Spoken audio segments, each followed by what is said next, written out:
We used to call him Al-Hafiz. After that, I used to call him Al-Hafiz. And the circle of friends, we used to call him Al-Hafiz. The reason is reminding him about the good he's done. He's a Hafiz. He did a lot of good. I told him, Habibi, Allah's probably already forgiven you. And each time you ask Allah's forgiveness, your status is being elevated, because forgiveness is the very first time you said, oh Allah, forgive me. It was already wiped out. Now when you think of it again, you say, oh Allah, forgive me. Do not say it because you're doubting the initial forgiveness of Allah, but you say it because you want your status to be elevated in the eyes of Allah. The example is, if I did something bad to you, it turns out you're a really nice person, and mashallah, one day I get to know you a little bit, and you, subhanallah, I look at you and say, please forgive me, man. You know, I did this. Oh, it was you who did that. Okay. I see. Anyway, you're forgiven. Don't worry. Not to mention, right?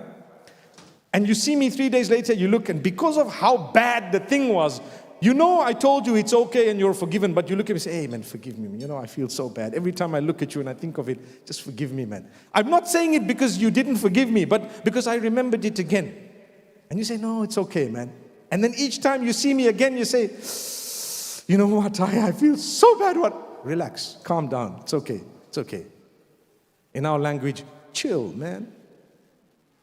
But in the eyes of Allah, the first time you sought forgiveness, you were forgiven. After that, don't doubt the mercy of Allah. That's shaitan's plot to come and make you think what I did was really, really bad. And if Allah forgave you, you may have to live with the consequences of what you did.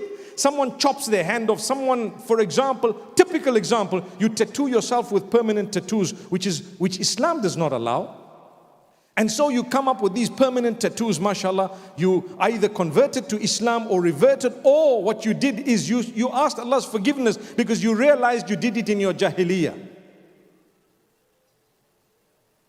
I had a major problem being a counselor of someone, let's not say the gender, someone who tattooed the name of their partner in a very awkward place. And so what happened, and it's a true story, I tell you, because out of love, some people do things with crazy. They don't realize, listen, this is out of it. Do not do this. They broke up after some time. This person ends up getting married, mashallah, tabarakallah. Lo and behold, each time they see somebody's name down there and they're wondering what's going on. That is absurd. But I want to tell you, healing the ummah, shouldn't someone like myself address the person to say, it's not the end of the world. It's not the end of the world. Mistakes happen. You pay a price. Yes, you do.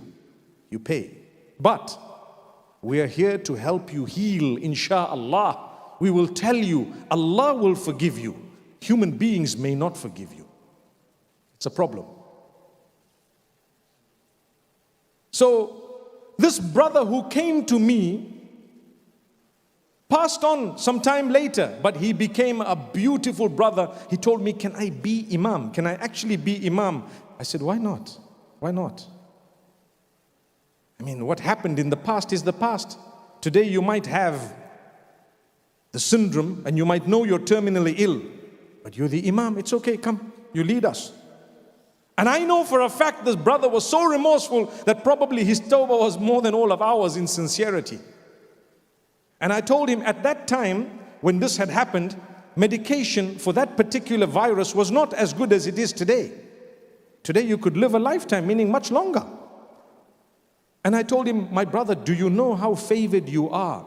You're a person who has a terminal illness. It's as though Allah is giving you time to say, just prepare because you're coming back to us in a short time.